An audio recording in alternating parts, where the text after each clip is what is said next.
Hey everyone, welcome back to Life on Side B, a ministry of posture shift where we explore the joy, beauty, and challenges of living according to the traditional sexual ethic as LGBT and same-sex attracted Christians.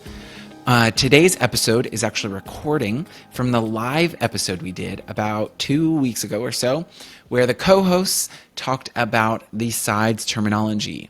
The good, the bad, the difficulty, all of it. It was so great to have. If you were there, it was so great to have you. If not, we're glad that you're able to watch it now. So anyway, we're going to hop into that and hope you all enjoy it. Okay. Hey. Hello, everyone. Hello.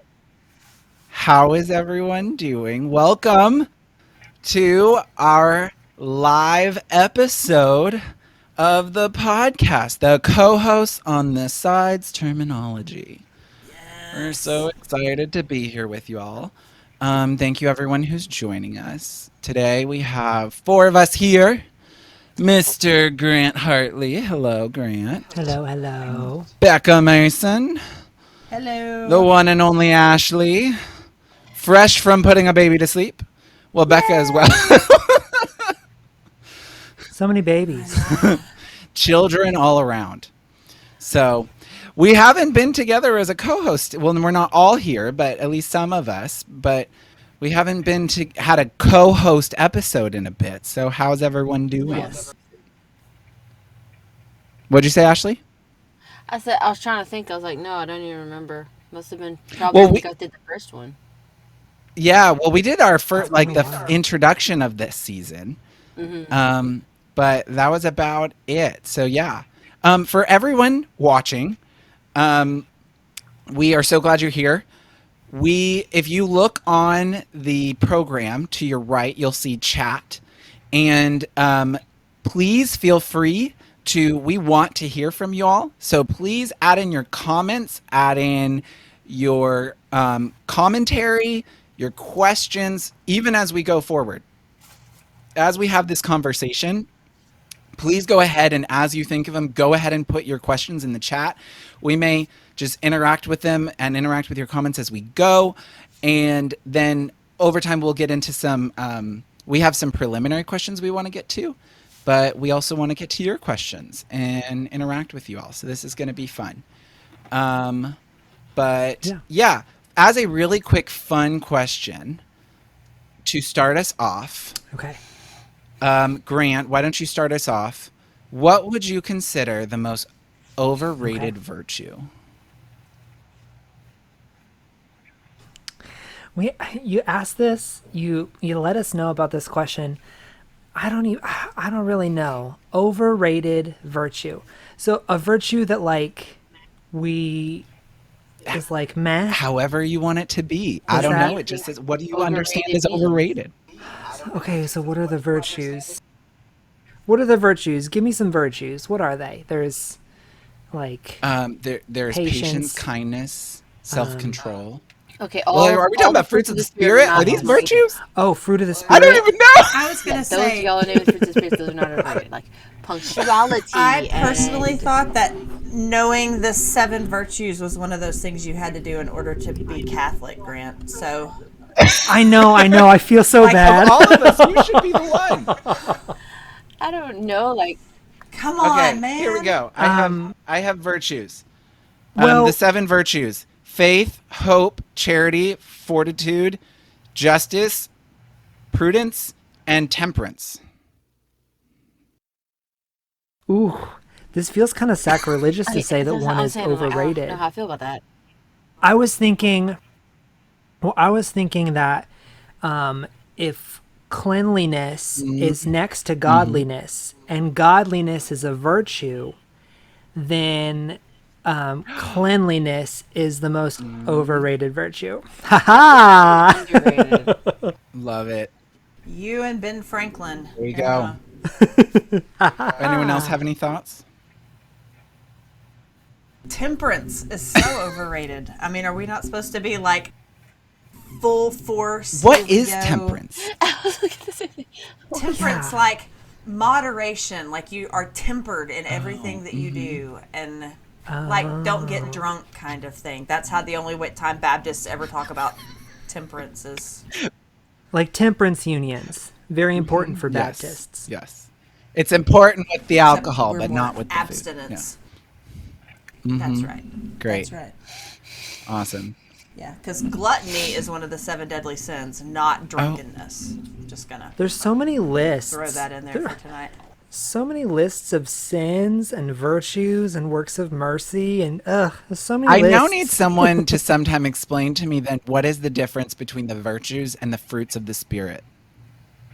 I think there are other virtues besides just like the Yeah. religious ones, I guess. I don't know. Like, Yeah. I gotta read some Thomas Aquinas or something.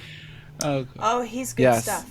Seeing everyone say hello in the chat. Thank you. I'm so glad, I'll keep it going. But to get into the discussion, because we have a lot that we want to talk about. So we don't want to take up everyone's time. We're here to talk about the sides terminology. To kind of go over this. We've mentioned this before, the good, like kind of the struggle of sometimes this and the difficulty with all of this. And we want to kind of interact with that because ultimately it's also in our name. I know we as a co-host team, at least I think in our group chat we've engaged in this about kind of wondering how long the sides terminology is going to last. And I remember longer we've than we even talked want it to. as long as we want it to. Yeah. No, I said longer than we want it to. Oh, longer. It's Well, because I know I had proposed in the thing for a while of going, well, should we have side B in the name of the podcast? We even talked about it for a while of going, but then there was kind of that question of then what do we call it? Yeah, what else do we use? I know we talked about using that, like the Twitter hashtag LGBTQ in Christ, because that is like the That's side our B hashtag. Yeah. But does it even tell any more than life on side B? Yeah. I don't know. Yeah. But I guess to start it off, and Grant, I would love you as our historian, our queer historian, All right. that you are. Can you, but everyone go as you can. As we talk about the sides terminology, it'd probably be good to start with a history of it. Maybe what was the original purpose of it. And so Grant or Bekah or Ashley, whoever knows this, does anyone know the history of the sides terminology, where it comes from, its original purpose it was meant to communicate? Yeah. As far as I can tell, the language originated with this organization before GCN, what was called the Gay Christian Network. So a little before that, it was called Bridges Across the Divide. And it was an organization, I think, that was focused on like creating dialogue across ideological differences when it comes to faith and sexuality. And so they developed this language of side A and side B to talk about two broad categories of convictions regarding sexual ethics. What is often called a traditional perspective and what is often called a progressive perspective. And then that language was used by GCN, now QCF.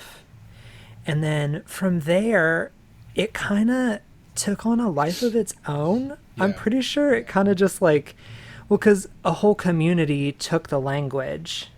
And I think the language was more important to side B folks because they're smaller, a smaller community. And so side B sort of became more of a cultural thing as well as an ideological category. So I think that's where we're at now, but I could be wrong on some of the details. I think that was pretty much it. I think originally with Bridges Across the Divide, it was a little more focused on what is affirming and not affirming. So you would have on the non-affirming side, or what we call side B, originally grouped together with side X as well as what we call side Y. Like everything was together, and then you had side A. It was just affirming or non-affirming. That was pretty it. Much, yeah. And then once GCN and Justin and Ron got it, and they did the great debate like essay thing is where you more have like what we consider side A and side B as it has grown now. And then now, kind of like Grant said, the language is more like side B is the one who uses the sides language more than really side A does, because they just call themselves affirming. Yeah. Yeah.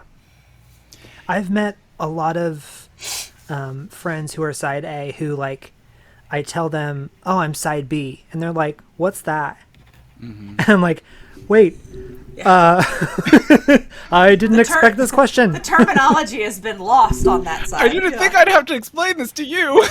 Yeah. I was like, oh, Yeah, it is interesting how it really has taken a life of its own. And as you said, actually, now it's kind of parsed into side B is no longer just non-affirming, what's categorized Whatever as that non-affirming. means. You now have side X and side Y. And I think that the interesting part of it is that, like, you have side B people, as you said, have latched on to this terminology. Like, we've latched on as a way of communicating. And then side X was almost a pun, and then we just made up side Y. And We just and went also, with it. you do have some side A people that will say, "Oh yeah, I believe in side A." I've never found anyone that goes, "I'm side Y." Like, They don't don't- call Yeah. themselves that. We I call they met don't a call couple. that. That's like the We term call other them that. people call it. Maybe. They don't call themselves Yeah, anything. oh, That's yeah. kind of what they take pride in, is they don't Yeah, have that's true. any Side Y is the labels one or who's like, they don't identity. Maybe it should be Yeah. sexuality or side something question like mark. No.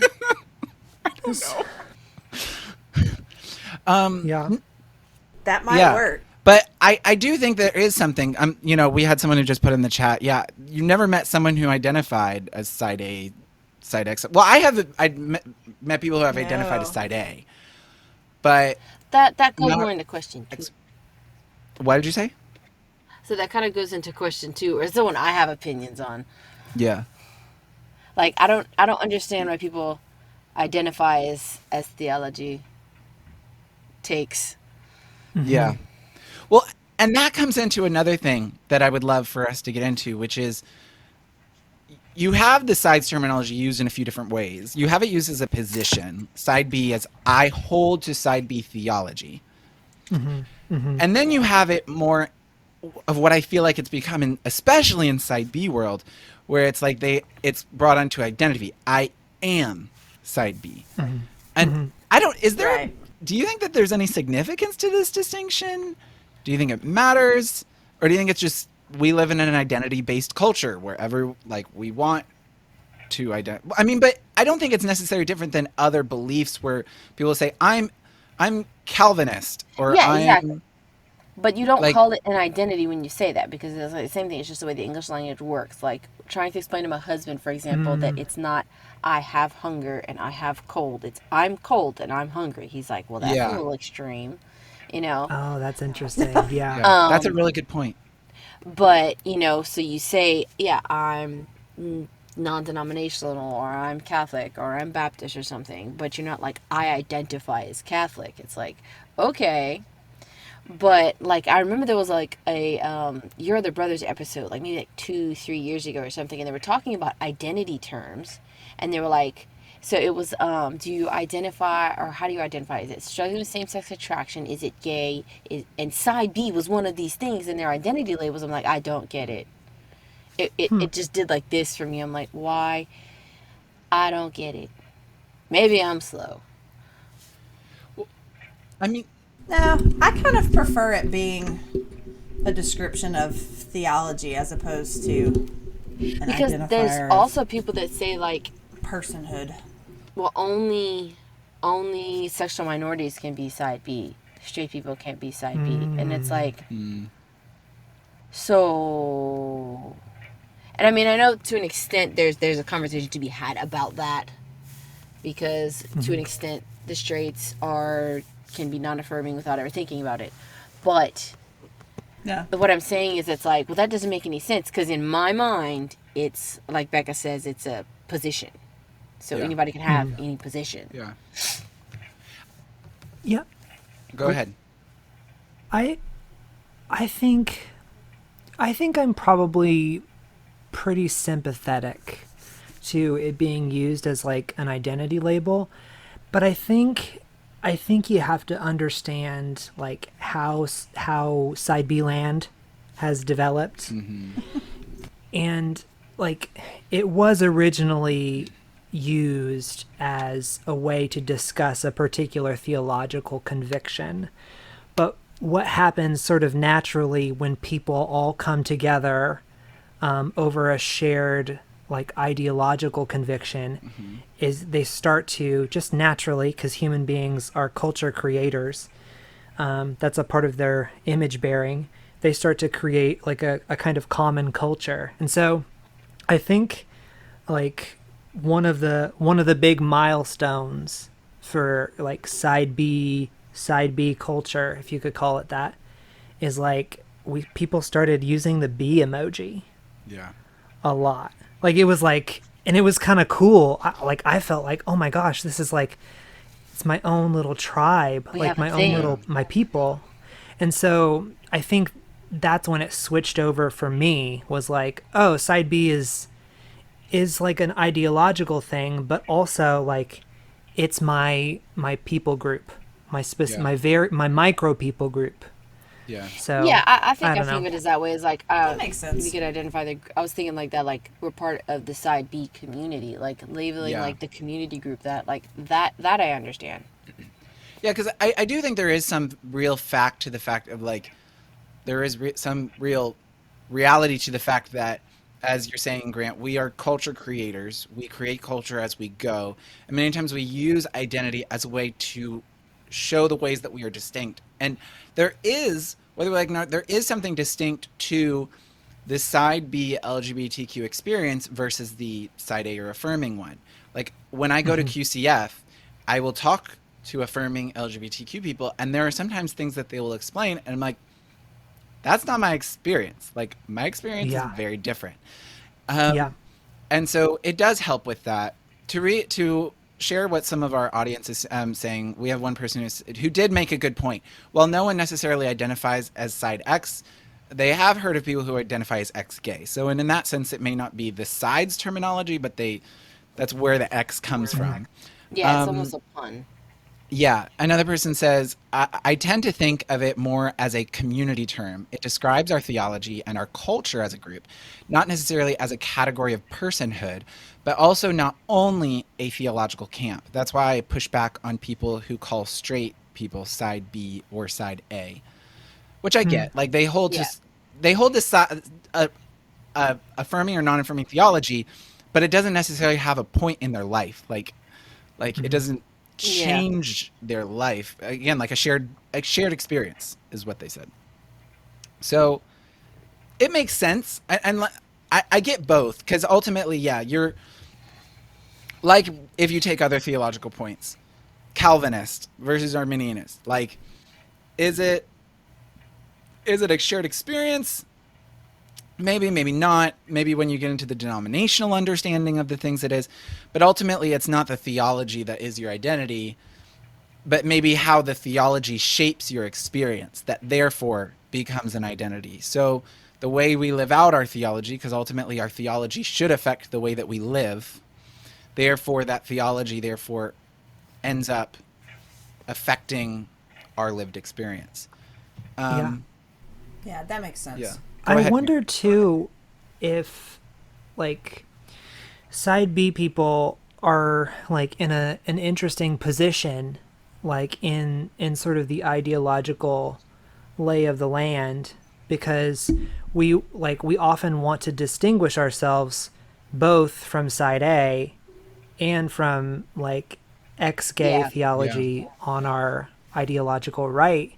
So the pressures that we tend to experience, like I think those pressures can be really identity forming, because we're constantly distinguishing depending on where we're at, or we feel the pressure to, not Yeah. that we're always doing that, but Yeah.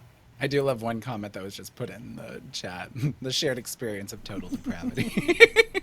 That's right. Woo, yes. I am Calvinist. Okay. Another question we have, and I want to say again to everyone who's listening, please put your questions in the chat. If as they come up, if you have follow-up questions to any of this, put them in there. There was a tweet that I saw on Twitter that I thought went perfectly well with our discussion. And I don't even know how to pronounce the Twitter name. Does anyone know how to pronounce that Twitter name? It's Elthitox. I don't know. Elthitox. I think that's how I'm pronouncing it. Elthitox. Tweeted. I understand the necessity of language to identify positions, but the side A versus side B terminology really irks me. It positions side LGBTQ people against each other rather than against the enemy, which is queerphobia and cis heteropatriarchy in the church. The dignity, belovedness, and safety of all LGBTQ people in the church should be our first priority. The implications presented in the side's language feels like it pits queer Christians against each other's theologies, rather than pointing us towards our common and urgent goals. I don't have any answers or suggestions, and I don't anticipate inciting change or even engagement discourse. This is just the most persistent observation I came to while moving between various side A understandings of Scripture and where I land now under the side B umbrella. So, and I think this is where a lot of times some criticism comes of it, is do you think that the side's terminology pits LGBTQ Christians against each other? Do you think it helps, but also does it help explain important distinctions, or does it do both? Like, I feel like sometimes we get this idea that the sides means like we're in the war, but then at the other time, there are very clear distinctions, as we've talked about, of the experiences, which need to be clarified. So who has thoughts on this? I mean, my first thought is that it really does both. Yeah. I mean, it does pose it because in just the polarized society that we live in right now, when you use a term like side, it's a mutually exclusive zero-sum game, like somebody's trying to win. And that's the assumption that most people have, especially if I engage in social media conversations with side A people. They assume that I am attempting to change their mind or to win a debate, when most of the time it's more of wanting to know and to understand and to share what I believe, but not necessarily in an attempt to convince anybody, because I mean, just honestly know that that's probably not going to happen on Twitter.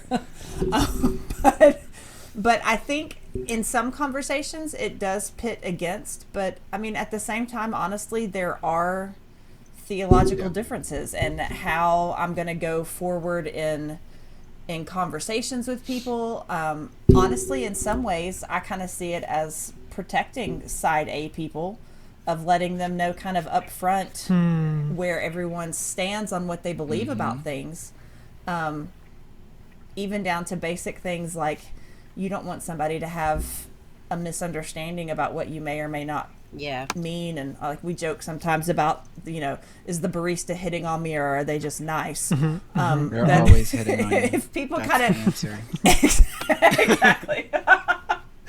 I had my first experience with that this week, by the way. Oh, wow. Aside, I know, conversation with the barista, and I walked out going, I'm going to have to ask them if I was being flirted with or if it was just an extroverted, friendly person. I was kind of proud of myself to actually recognize that I'd had a barista moment. So nice. There you go. Goals fulfilled. Yeah. The B, know, the B right? inside B is for barista, actually. Yes, that is a true story. Is that a new T-shirt? Oh, the so B is yeah. for Bruce. No, I'm just kidding. The B Anyway, is for barista. oh yes, that should be our new. Because we need coffee to survive this. Anyway, continue. Amen, brother.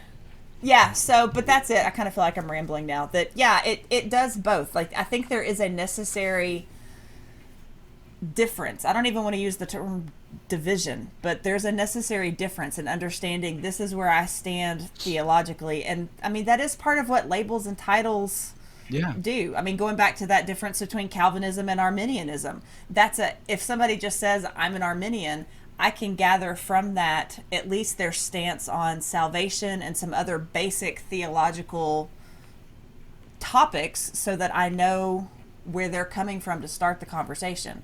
But I don't think you can put too much weight on it. Yeah. So When I think about, I mean, it just depends on how people are I using think it. about like when those, what you want to call sides, stances, positions, or whatever were first coming up, and before they were separate things, how invested and personal they must have felt too when they just finally decided, well, we have to decide, are we this or are we that? Just as why I think that's part of why the one, like Bekah says about the culture war thing, but I think it's also that this happens to be very personal for a lot of people. So it's just the times that we are in of everybody having to decide, are we this or are we that? And it's hard for us not to feel a certain type of way when someone is something that we aren't. And it's kind of this push and pull just because of how personal it tends to be. Mm-hmm. yeah, it's a great way of saying that. Yeah, I think too, honestly, my whole perspective on terminology was shifted so much when we talked with Matt Ventura a few episodes back, and he was discussing how like you don't like pick one set of language and exclude all the other kinds of language. You always use all of them. And some of them have benefits and some of them have real drawbacks. All of them do. But he talked about like there's two sort of approaches to using language: solidarity and I think differentiation was the two. And so it really comes down to like in each individual conversation that you're having with someone, what do I feel like I need to do in this moment? Do I need to express solidarity with like LGBTQ people or with side A people, or do I need to express like distinguishing beliefs? Yeah. And so I don't know. It depends on each conversation. I use side B more as in like an in-house term. Yes. Amongst us, and then sometimes in conversations across ideological divides with side A folks. But in the broader, like, most people don't know what the heck side B means. And it's not very descriptive.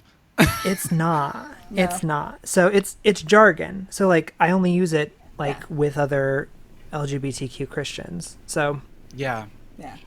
There's sometimes that I take like 5 minutes if I know that we're going to be having like if somebody's wanting to have an in-depth conversation about different stances Christians have on sexuality, that I'll say, here's a quick shorthand just so that I can quickly talk about this, and we'll explain A, B, X, and Y, and they're like, oh, okay, that makes sense. And then it's like giving them a primer for the conversation, and then we can move into it quickly. I love that. It's not something that we use on a regular basis. It's like it's like that little section of a map where it just gives you all the symbols that you see on the map. Yeah. And then you refer to that to navigate. Yeah. Normalize having a little tiny legend at the beginning of conversations. Just say, here's the words I'm using. This may help you understand. I'm going to define my terms and then move on from there. That's right. Yeah. That's awesome. I think that it's one of those things for me where, again, I don't think that it's necessarily, well, I know it's not even necessarily, I know it's not the perfect way to talk about this, discussion or anything. I would say the one part that I get on non-queer people about is like, for instance, one time I was talking to a professor at a university who was having a discussion about different views within Christianity on sexuality and everything. And then he explained to me how he categorized it. And I don't even remember how, but I was like, what? How are your categories? What is this? Like, not even about the names. It was like the way he categorized the differences. And so I gave him like a document that I had put together about the different sides. And I said, listen, because I was like, if you're going to talk about this, you need to talk about it the way that LGBTQ people talk about it. And it doesn't necessarily have to have the words side A, side B, side Y, side X, but like it does need to reflect the way that the people that are like experiencing this and living this communicate it themselves and distinguish it ourselves. It'd be like multiple whatever other conversation. I'm not even going to try to make comparisons, but going into whatever kind of other cultural, sociological, theological conversation and having a conversation and divisions that literally do not actually divide the community itself in a sense or distinguish the community itself. But because I do love what you said, Grant, about referring back to Matt Ventura's episode about like having that question. Language is very situational, and we can't think that we're going to use the same language all the time. It just doesn't work that way. And language changes. It's always changing. If it didn't, we wouldn't be translating the Bible every 5 years. It changes.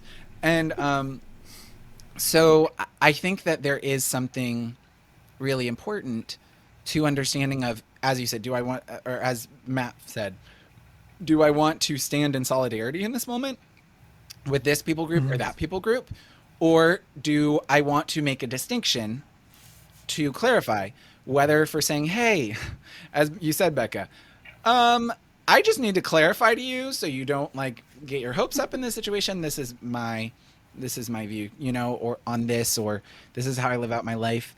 Because sometimes like I'm leading a queer Bible study here in Florida, which is fun. We just started this month.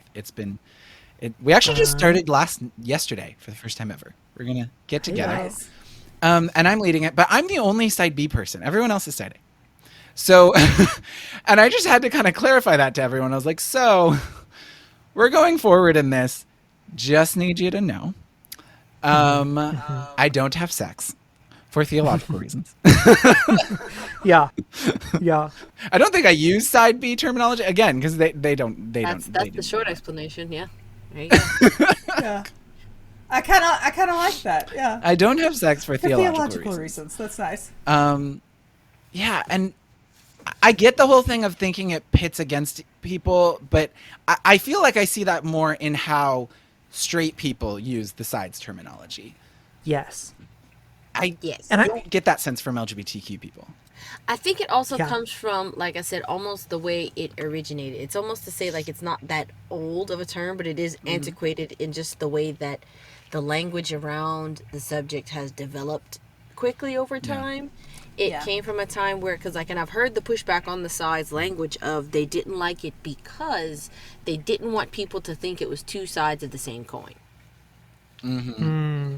Because it was, it also kind of shows as to whether or not, I think people kind of differ on how they see that now as to whether or not it is a salvation issue or not. And I think when Bridges Across the Divide came up, these definitely were for everybody cut and dry salvation issues. Now not so much. So it's also like it was made this way because it was used this way. Now we don't use it that way, but it's, so that's why it makes it kind of seem almost like an antiquated term, like almost like it doesn't always work, but we haven't found a better one. Yeah. That's the thing. At the end of the day, we don't have a better one. Well, it is interesting. I have seen people try to come up with better terminology. Like I know that people really hard. We've tried really hard to come up with better terminology. Because I mean, well, there's multiple things. People don't like the sides terminology for multiple different reasons. Either because it pits people together, either because, as you said, Ashley, that it makes them look like they're two sides of the same coin. Also, people don't like the A versus B because they think that it's a hierarchy thing. I always said, why don't we use colors? Who knows? Colors don't go in order. But anyway, but I have heard people that have tried to come up with other terms for like side B. I even know one person, I'm not going to mention who tried to, but they're not side B. So I'm like, if you're not side B, probably not best to try and come up with another term for it. But they proposed celibacy affirming, and I was like, but the problem is not everyone in side B celibate. Like that's the thing. And there are That's people true. in side A who are celibacy affirming. That's Exactly. what I was thinking. I was like, Yeah. Yeah. So and but then it's also hard because then you have other terminology that which people try to use like affirming, but I don't like to be known as non-affirming because I do affirm LGBTQ people. that's Like the thing. Side A has basically taken on affirming, so everybody's like, okay, so you're non-affirming. It's like, of what? Because Yeah. that's not specific. Yeah. And Yeah. Exactly. non-affirming is real vague, and so The straights like take lots it. of people are non-affirming that I cannot hang out with Yes. because they think do you're not affirming. like me. So They do not like me. Yeah. well, and then it's even remember when we talked to in the conversation Grant with Darren, and we talked about the whole issues that like side A people have with the traditional like language or the historic language. Yeah. And so it's like every Yeah. language Has has its like we issues. have not been able to find that language that then everyone agrees on, and it's like, oh wow, this is Side it. B, And so yeah, it sits there. But I go ahead. Was someone gonna see? yeah, I think like we really just have to grow like to hold a bunch of these terms in tension and just like use whichever one fits at the time with appropriate like qualifications. I don't think Yeah. any of them are necessarily like I don't think that pitting side A and side B against each other is a function of any of those terms in particular. no. I think it's just a function of homophobia and transphobia. Like Yeah. because whatever words you use, you can end up a typical tactic that I see is like when talking to side A people, straight non-affirming folks will like use side B people as like the good gay people, the good Yeah. queer people. But then when they're talking with side B people, we are no longer the good queer people. We're the bad people. It's like it's so Yeah. frustrating. So that's always going to happen no matter what language Yeah. we use. So No matter which one. I don't know. I think that another part of this conversation that I think is really important is how many times, especially in the side B world, because as we said earlier, side B has also come to describe a culture. It's been come to describe a communal experience that many times in different groups that describe themselves as side B or people that describe themselves as side B, and then you'll have people that have bad experiences in those groups with those people, some minor experiences, some extreme, like what we talked about in the last episode with sexual abuse.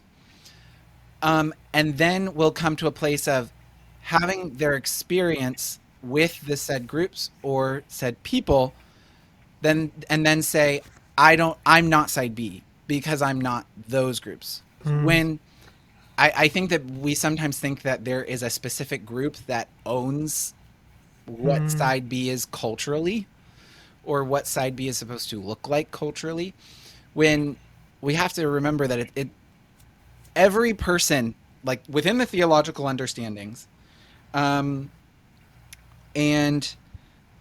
I had to read a text, but within the cultural understanding of our theological understanding of that, I believe that God loves me as a queer person, but yet just I do not affirm gay sex theologically. Beyond that, each person is able to create what that looks like for them in their situation. It's a very broad understanding, and Yeah. no one group, so internet group, individual that you know can determine what that looks like theologically. And I see that a lot of times where people are like, well, I don't like side B. And I'm like, well, do you not like a Facebook group that identifies itself as side B or the theological belief? Because those are two separate things. I feel it's sometimes where people will have, it's kind of like when people will have bad experience in a church, and they'll say, well, I don't like being identified as Christian. And then it's like, well, you can still follow Jesus.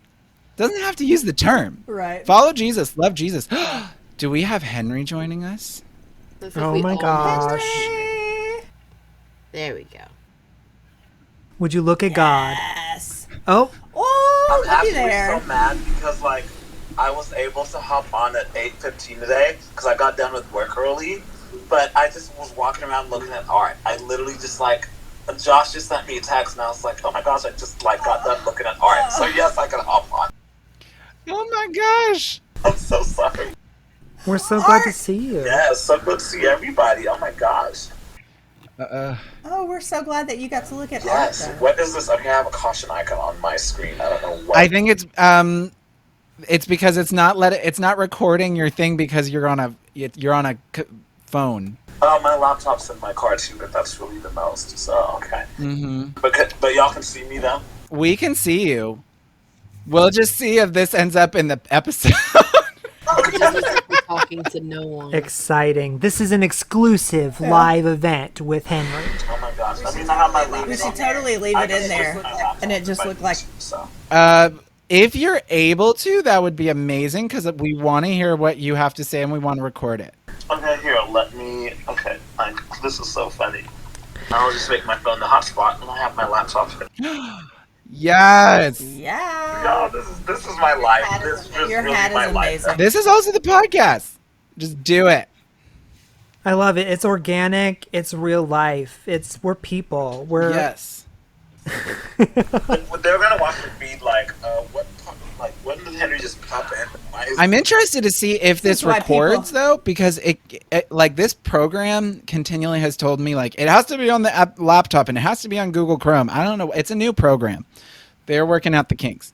Which interface are you talking about? Riverside? Riverside. It's only like a year old. I've done it on my phone as John before, and it's recorded. Okay.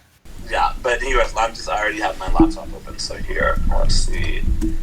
Okay, let me get off of this, and I'll see y'all just. We'll see you soon. Okay. Woo. You all see? You never know what's gonna happen. You never know what's gonna happen. Yep. Hey, while we're waiting for him, and we don't want to talk about anything of like real excitement. Here's the new. Yes, I was gonna mention. I've loved watching your kid. I know. Everybody say hi to Pepper. Oh, I was thinking that the other hello. day. I was like, did Bekah get another cat? Another cat, yes. Because my daughter has consistently been asking for a year for a black cat since we had the litter of kittens last year, that there was not a black cat in there, and she desperately wanted a black cat. And she's been asking for a year. And sometimes when it rains outside, we go to PetSmart or Petco to see the animals and just to visit. And this one had been there through 2 litters of kittens, and her whole litter was adopted, and then they put her in a little crate with another litter, and that whole litter had been adopted because apparently nobody adopts black cats except for my daughter. No. So I felt real sad, and I'm a sucker and a pushover according to my dad, and so we brought this little spawn of Satan Oh home my gosh. because she had been left through 2 litters of kittens. She's an overcomer. I know. Yes. I know. She's That's so crazy. Oh my gosh, People that don't breaks my adopt heart. black absolutely cats. nuts. I know. That's what I thought. I mean, I see lots of black cats out in the world, but that's what the lady at the rescue said, was that people are just superstitious about black cats because, witchcraft and Satan and everything. So Oh my gosh. I was like, we'll take that black cat and just pray over it. Yeah, I'm sure it's Aw. fine. So, Yes, I mean, look, she just snuggles right up. I was thinking, is having many cats a part of the lesbian mystique? Isn't it? It's the cat lady thing, and that's the crazy part, is I have not been a cat person until like the last year, and it's really my daughter's fault. Well, we do have someone who said that they love black cats, that they're their favorite, and then also we had someone else who said buying black cats Yay. is such a queer woman thing to do. Okay, Yes. good to I love it. know. Mm-hmm. I know. I wanted to name her Salem or like look up the name of one of the witches that had been like burned at the stake during the witch trials. Yeah. And then we named her Pepper. Did I ever Little tell tip you more that I'm a because direct descendant of someone from the Salem witch trials? No. They I'm a didn't drown her? descendant Love of that. John Proctor, who died, and Elizabeth Wait. Proctor. Wait, who? There was I was very weirdly obsessed with the Salem witch trials for a while in my childhood. Yes. Yes, but so great. what's the story? What's the Proctor story? So pretty much he was a horrific slave owner who abused his slave, and then the slave accused Oh. him of witchcraft to get back at him. Totally deserved. I mean, well, let's just put it out there. Yeah. So I would have done it too. Okay. Yeah. But But that is a wicked, amazing revenge story out there. yeah, he had a really bad I wanna temper. see that- He had a really bad temper, I want to see the and movie. so his slave accused him and his wife of witchcraft, and the only reason his wife survived is he died at the stake. His wife got pregnant right before they were kidnapped or not kidnapped, captured and put in jail. And apparently they had a rule that you couldn't burn a pregnant woman at the stake. It was like a rule. And so good. I know. And so then they Hashtag, waited yeah. till the baby was Hashtag born, pro-life. and by that point the hysteria of the Salem witch trials had ended, and so they just let her go. Oh my gosh, Bekah, your skin looks fantastic. I just have to say that. Oh my gosh. That's the best. Welcome back, Henry. Hello, yes. Okay, so we're talking about sides. Okay. Talking about sides. We're talking about where were we talking about? We were talking about like I think the last question we left off on was, does it pit it against each other or not, and just the complications of the... or does it help explain important distinctions? Right. Okay, so I am Thoughts? gonna go Ron Belgow here on this topic. Let's do it. Do it. Yes. Because I mean, which is so funny because I'm not a very rigid person. I'm really not. But I made that comment on the Life on Side B Instagram account yesterday. That I think the sides conversation terminology is beneficial in terms of like helping, like, okay, this is where I land, this is what I believe, like kind of identifying that. But I think the downside to the sides is that it makes it look like we're talking about two sides of the same coin or the same theology, when inherently someone has to be wrong and someone has to be right if there's two sides to something. And so when you present, I think the sides language has been going on for so long that it now presents itself almost as an issue that, like, oh, we can just, like, okay, we believe the same thing, just slightly different view of it, when no, we actually really believe different things, like, at the core. Yeah. So it's a different theology, and it's a harsh one. I think like the distinction is harsh and the line in the sand is clear, but when we use the sides conversation, I think can make the lines a little more blurry. And I mean, our friend Greg Webb and I, we talked about this, and like, because Greg has like a really lot of close side A friends and close side B friends, and he's in this middle. And I'm like, I asked him one day, it's like, how's that not tension? Because like, you essentially telling your really close friends that by belief, I think what you are doing is wrong, unless you're not saying that. Then if you're not saying that by, like, if you're saying, hey, I'm side B and you're side A, but I'm not saying that I think you are wrong or your theology is faulty, then what's going on? What are these conversations sis? Because, like, for me, that's what it inherently means. Yes, there's grace and there's love, and love abounds, for sure. And I think God's grace is big enough to cover our theological shortcomings, which is why I do think that, like, which is why I can exist with side A and side B, because, like, I think if someone is genuinely wrong, but they did their best to live out their faith as they saw, then I think God's grace, there's room for that, or God would be graceful at all. But inherently, we're telling someone, by being side B, we're telling a side that we think that theology is faulty or not complete at best. And so, Yeah. Yeah. Like, That's- I think That's with so what interesting. sorry, Grant, you're saying? I said that's so interesting because we've heard the opposite critique too. Mm-hmm. Like, I feel like people can talk about side A and side B like it pits people against each other, and then talk about it as like it sort of unhelpfully merges them together. And so I don't know, that's so interesting that people feel so differently. But what were you saying, Ashley? Like something like part of what Henry is saying, like I've noticed, and I mean this, I don't know how this ended up happening, so it's like no shade to anybody in particular, but once GCN changed to QCF, Yes. I noticed that a way that they started talking about side B was like they started deciding what it means and saying something completely different. They were like, they just feel led to celibacy. It's like, no. That's not what we said. That's not what I said.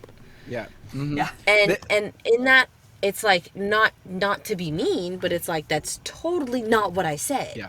You know, and that Yeah. I didn't like that. Y'all remember that year Raylow was there, and like, oh my god, I just had to send him all their prayers for speaking because he got like dragged for Dragged through speaking. the courts, It was yeah. bad. Yeah. Yeah. Yeah, and I think there was one year where like they had like a little piece of paper you signed when you registered, and it was like a census basically for like side A or side B, and the description they offered was like something like I feel called to celibacy was for side B, and I was like, no, but it was so it's like Yeah. that's not what I'm that's not what this is. As Ashley said, I mean- that's not what I said. Like I do feel called to celibacy, Yeah. but like But that's not what side B is. yeah. It's Yeah.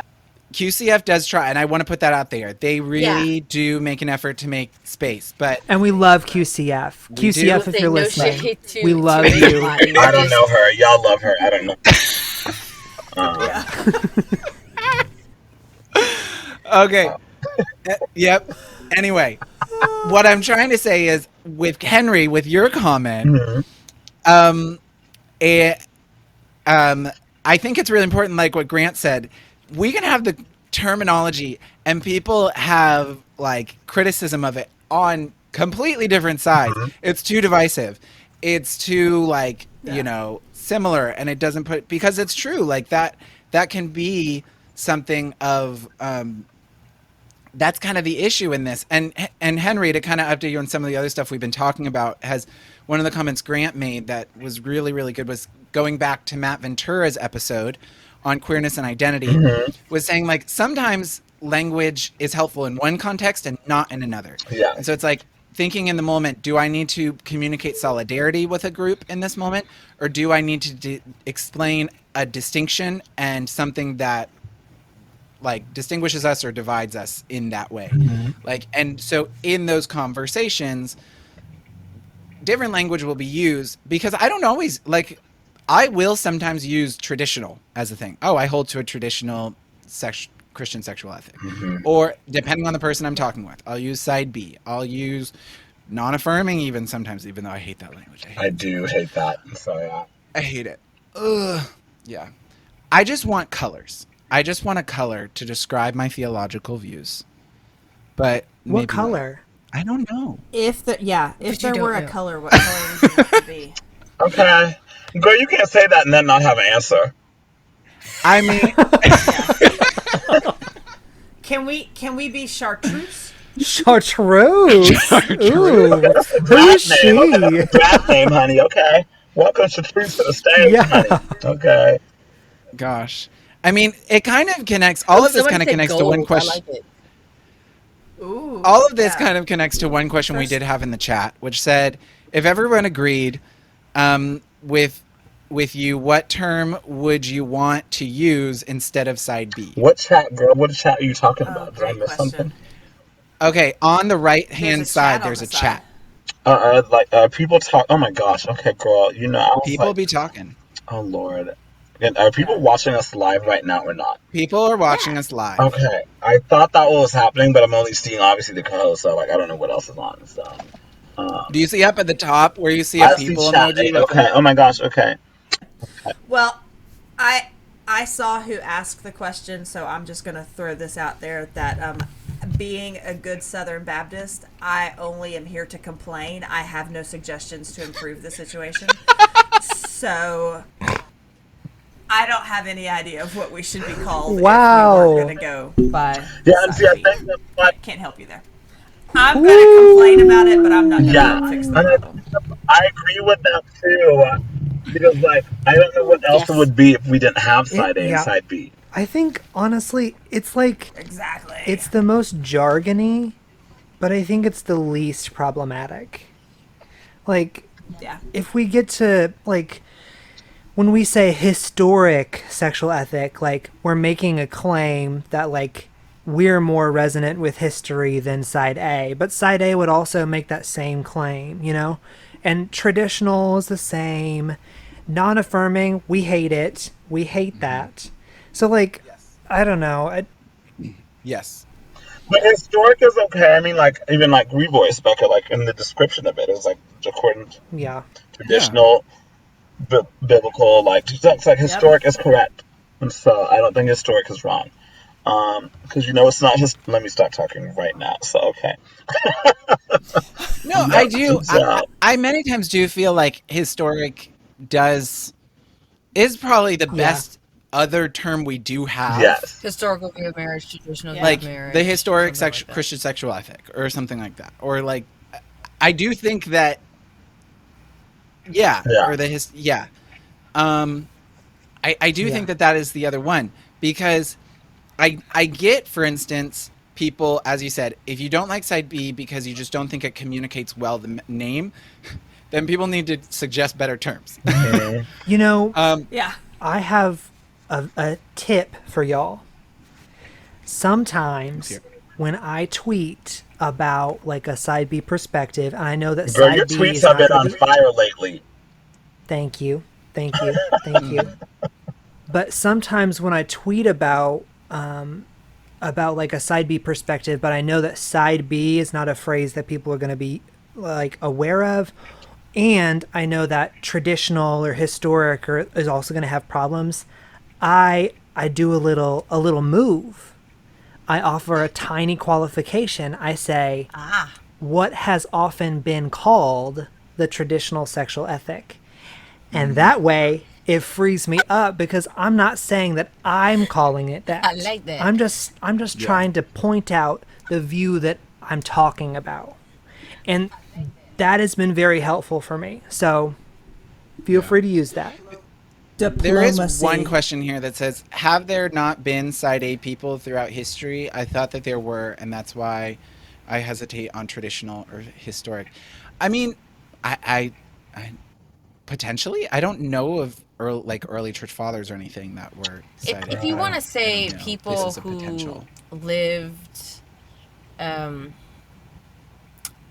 according to how they felt throughout history, if you want to say side A, people who believe that God approved of and blessed homosexual marriage, that's going to be few and far between.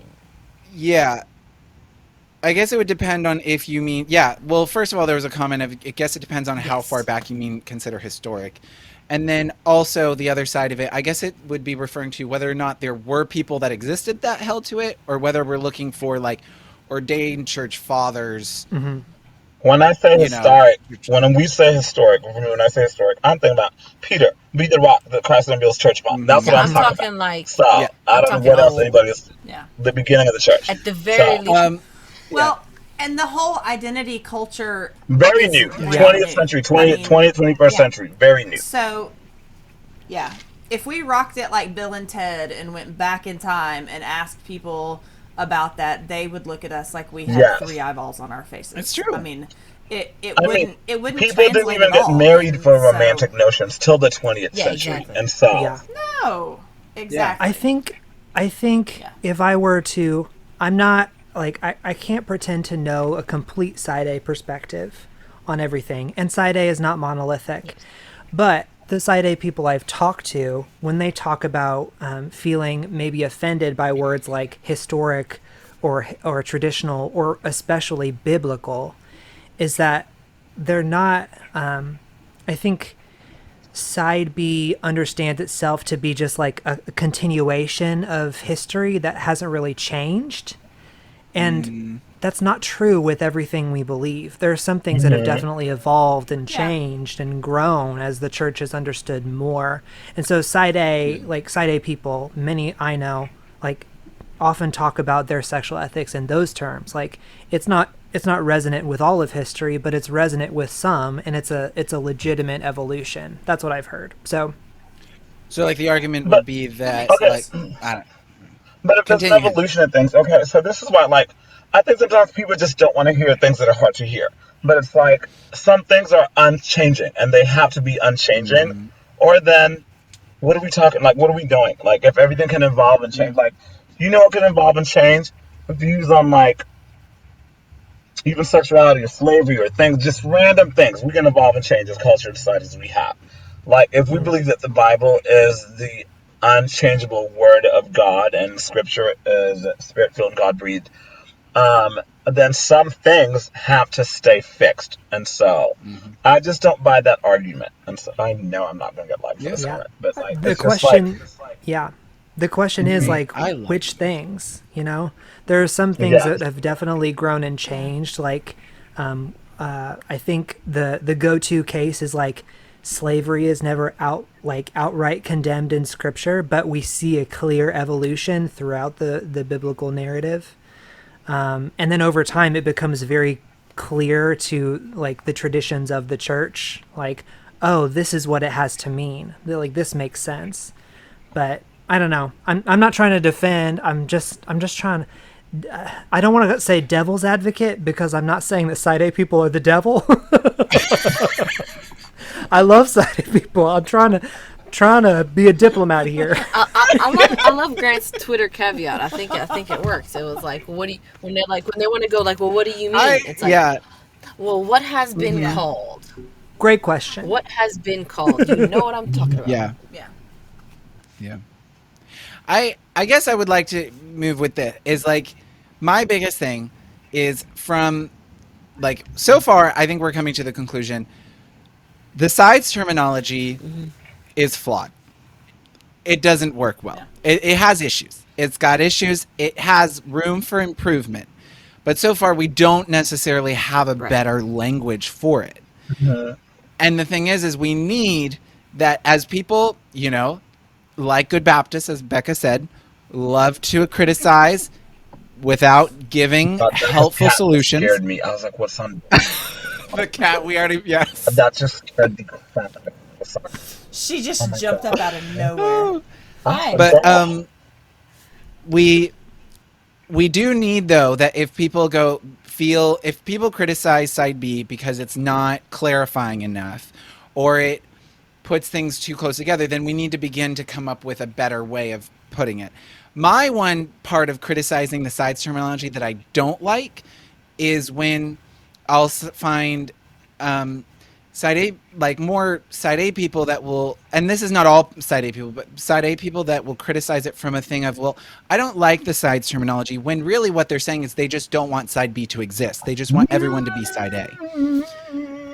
And I'll be like, well, no, you don't like the terminology. You just don't like the different views. And then I'm like, that's not a criticism of the terminology. That's just a criticism that you want us all to be side A. And we're just not all side A. That's not how this is. If you don't like the language of it, that's a different thing. Like that, we're all trying to work. We're all trying to figure out a better way to communicate this conversation. And it may not always be the same thing. And I'm sure 10 years from now, we're going to be looking back on this and there might be a developed new way of talking about it that some queer bee right now is later on going to come up with that we don't even know. Who knows?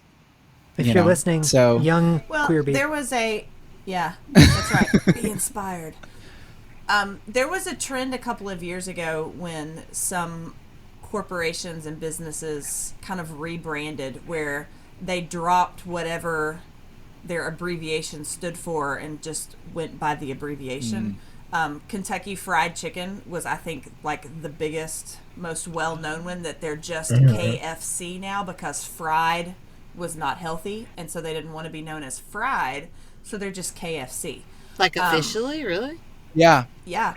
The the power company in Chattanooga used to be called the Electric Power Board, and now it's just EPB. Like, it doesn't stand for anything. It's just EPB. That's dumb. Sorry. It's faster. No, you're right. But this would be my proposal, is that we just drop the side part and stick with the bee that has become our mascot and just be The bee. bees. And it just not have necessarily a meaning. It just, we're bees. And if somebody wants to know why, we're happy, we spread pollen and make the world exist. If we die, the whole world ceases to exist. We're a key part of the ecological structure of creation. This is going to go to our head. And just roll with it. Yeah, just roll with it. Well, I remember when it first. We're just going to be known as a mascot. Yeah, hey, sure. I mean, I'll take it. We're the bees. I'll go with that. But I remember, I think, because it was, like I said, it was around Revoice that the first one, because like I said, it was a group that we stayed in one Airbnb, and we said we had some keychains, and then I kind of went with it, and I was like thinking, I was like, well, they all live together. They don't really couple up because, you have the queen that has all the babies. Yes, and the then you have all the Beyonce, worker bees yes. and these bees and those bees. And so I was like, to an extent, I was like, I feel like I like that analogy for the body of Christ. And because we're not so, how's the word? We don't idolize marriage and the, Side B people don't idolize marriage. Go to Good false point. though. well, we're not supposed to. Mm-hmm. That's in our premise. We're trying.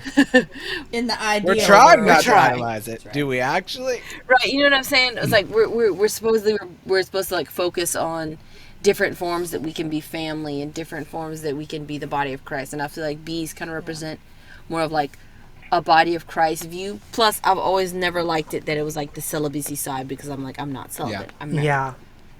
So it's like something that was a little more, I don't know what the word is, but it was like it had more of a positive as to what we do have to contribute to the world as opposed to what we don't have. That's I think that's a.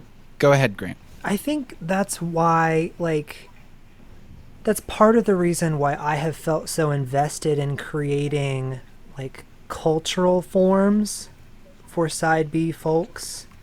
Like, I think, like, the bee was, like, a really cool, it's like, oh, this is ours. Like, we're creating something that's for us, by us. And it's not just focused on our ideology, but it's like it's something sort of unmoored from that. I think that's part of the reason why I leaned into the culture bit a little too much, maybe. Or well, maybe not too much, but a lot.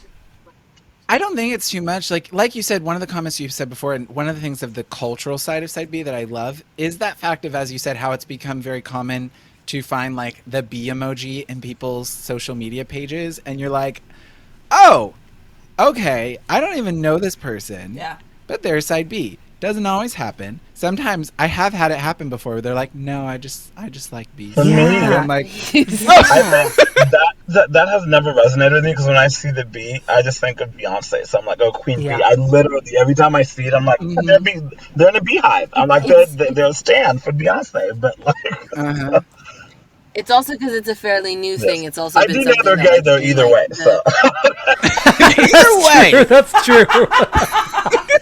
okay, I'm like, you are in the queer community for sure. of some of our Yeah, quote unquote. I mean, that is a good, that's a really good point, though, is that this is new. And, I mean, Grant, it's good that you've leaned into it a lot, because we are literally making culture. I mean, we are at the forefront of what is this going to be in the church, because it's not been an identifiable community before 15 years ago. You know, like that, this is something that I talked about in my last presentation for my doctorate project. Ooh.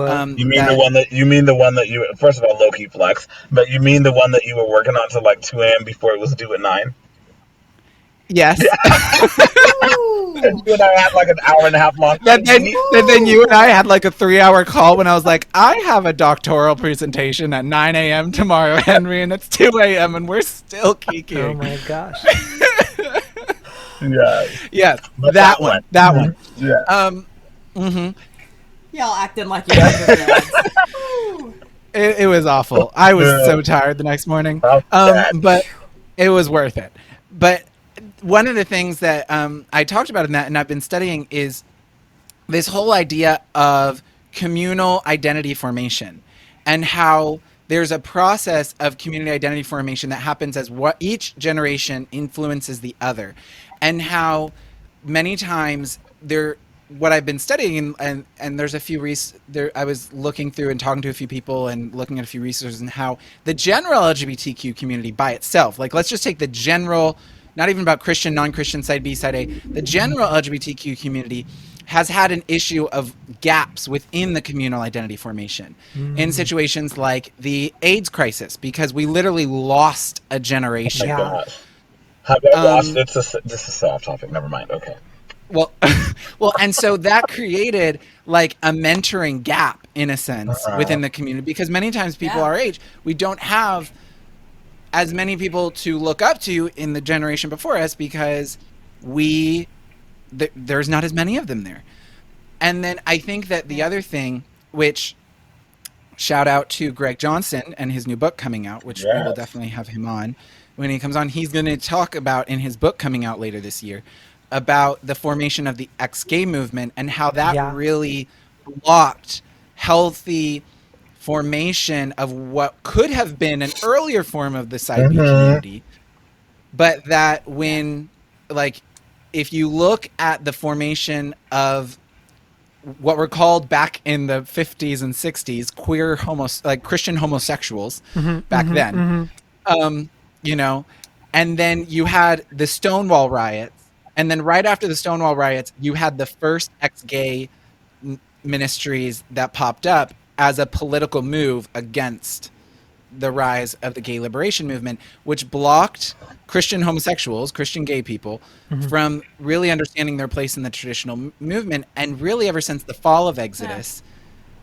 we're finally having a place again for LGBT people in the traditional church. Yeah. And so we are that first generation of that Yeah. community identity formation Yeah. within side B, within the traditional group. And so it is understanding that it's new, because we're doing it. Like, that's what we all are. That's so Yeah. exciting. Was that Josh? Was that you and I and Wesley or Dr. Hill talking about that? I think so. Yes, in terms of like we like okay, if we have people to look up to, but there's only like we can only like maybe go up 10 years because of that. We're all so new to this. Yeah. Was that conversation? I think so. I think I might have mentioned this in a previous conversation. I was trying to figure out which one it was. I think it I might think have it been was that that one. one. Because Yeah. that's the reality. We don't have that because we are that first generation since the Exodus fall. Did Exodus you? fall. Okay, love to see it. I think we, Josh and I, we talked about this book. Did you ever read that book for your project? 1 second. Okay. Which yes. one? Because It's on the Girl, top of his I stack. got gagged in the last chapter I just read. I'm gonna have to tell you off of this not to ruin it for other people. Well, wait, what book are you talking about? Are we talking about the same book? Returns of Love. Oh, yes. Okay. Yeah, so I found this book at a book sale at the seminary I go to. And it You love is that a book. book. It's written in, when was it written? It was written in like 69 or 70. 1970. It was written like 6 months after the Stonewall riot. After Stonewall. And it's this man who's writing letters to, as a Christian, calls himself a Christian homosexual. And he's writing letters about his experience with another man who calls himself a Christian homosexual. And That's the chapter I just got to when you find out the guy he's writing to is also queer. I'm Yes. like, What is this book? Yes. Okay.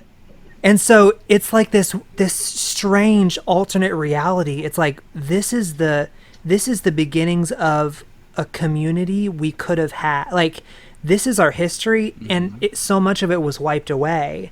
But he's saying things It was that almost- I wish I had heard. It's not perfect. So let's it's kind of stuffy. It's kind of strict, and he says some things that make me feel downright uncomfortable. But like it was so exciting to be like, oh my gosh, like we were right after Stonewall. Like the thing that we're doing is like right after Stonewall too, which means it was before then too. You know, like, oh, it's so exciting. So exciting. Yeah. Grant, Really quick. It was Like we almost a pre- path that was blocked because Yeah, I know we that pressed pause for 50 years. it was they what originally was Exodus even in and of itself, because they had groups before that and they all had all kind of weird random names, and it was all these tiny little groups and they conglomerated, but they weren't they what they were trying to do was trying to figure out how do we be you know, same-sex attracted individuals and who believe, you know, in the Christian faith and so on and so forth. And they wanted to move forward with that, but then was just in the time that conversion therapies and psychoanalysis were becoming more popular, and the church was like, we're only going to advocate you to the Christian community if you start talking about change. Yeah. And they attached themselves to all these different psychological things and therapies and everything. And so they were like, only if you do that will we back you, but we're not for this. Yeah. This sounds like the section of Jesus and John Wayne that Kristen. I need to read that book left ASAP. out. I need to read that book ASAP. Yeah.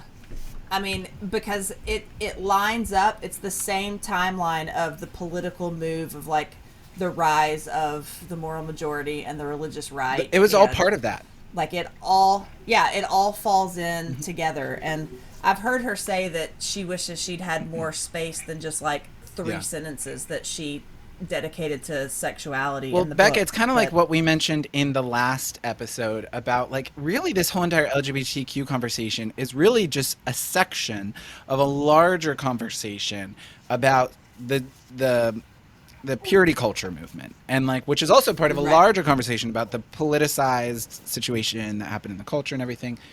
But a last comment about the book that Grant brought up. It's called Returns of Love, and its subtitle, again, which shows kind of its time before its time, The Letters of a Christian Homosexual, by Alex Davidson. And it truly is, as Grant, you described it to me in our conversation, feels like you're listening to the words of your gay grandfather who shares such wisdom, but then ever so often he says a little bit of a weird thing and you're like, okay, grandpa. Yeah, it's like yeah, but Yeah. That's the best description ever. it's like it's proto side B thought. Like it's really fascinating. I recommend it. It's probably completely out of print, but yeah, if you can find a random I found mine on like a used bookstore like online for $5. Yeah, I stumbled upon it for $1. Nice. So we are over our time, y'all, but this has been Breaks my heart. I every know. time. We could go on this forever. I'm so but mad because I literally was free for the entire time this was happening. I know. I should have texted you earlier, Henry.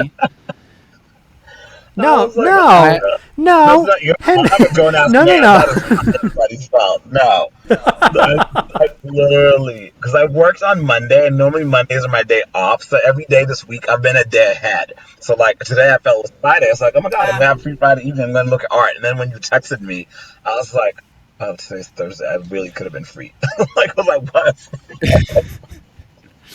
Oh, it's okay. But we're glad that you popped in. I know, sitting in my car outside. I was like, Henry has things to say. Yeah, I did, because I saw that comment yesterday. I said, oh, let me make a comment. And so, yeah. Yes. Grant, I did want to say, you sound so Southern today. It's, like, interesting.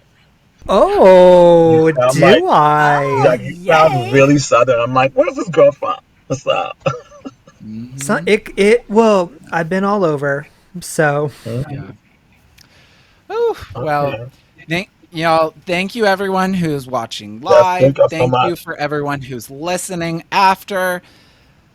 We're really glad to get in this conversation. Thank you for all of the comments that we've had throughout. This has been fun. This has been fun to have people kind of watching as we do this, and get to interact and everything. Be listening. We're about halfway through the season, a little bit over half. So, Bloop, bloop. Craziness.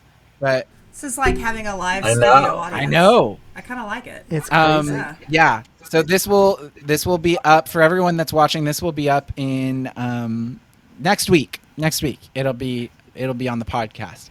So thank you all for listening.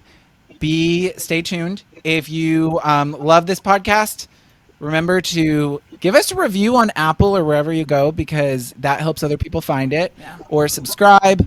Or if you want to join our Patreon community, we have our Discord community. We have our bonus episodes, all of those things. Discord. Okay. Come join that, and we will talk to you next time. Bye, all. Bye. See ya. Have a good night.